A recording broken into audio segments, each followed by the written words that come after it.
Allahumma salli wa sallim wa zid wa barik ala rasulillah wa alihi al-athhar ala rasulillah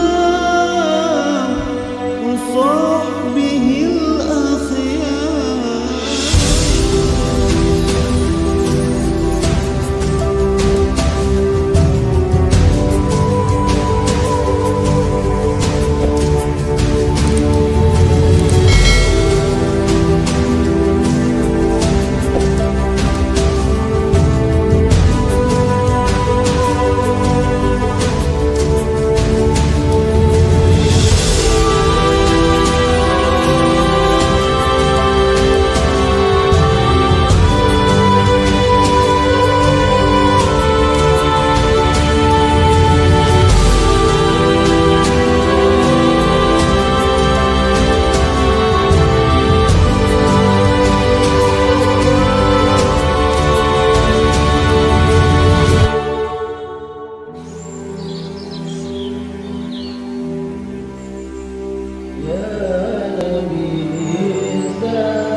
Kegiatan Maulid yang merupakan perayaan kelahiran baginda Rasulullah SAW, saya mengharapkan menjadi satu wadah silaturahim.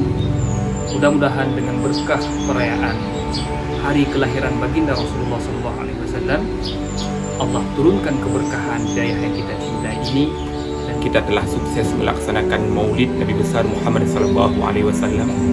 Terima kasih kami ucapkan kepada segenap pihak yang telah sama-sama berpartisipasi dalam menyukseskan acara ini.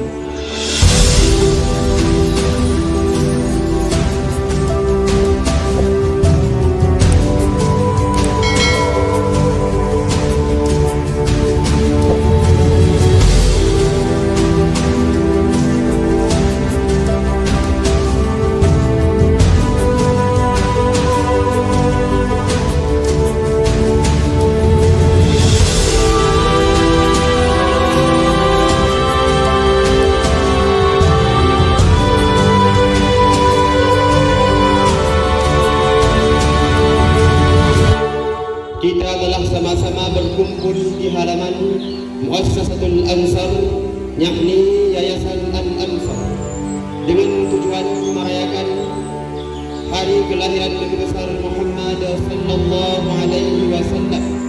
Salah satu cara mengekspresikan kegembiraan dan yang lahir Rasulullah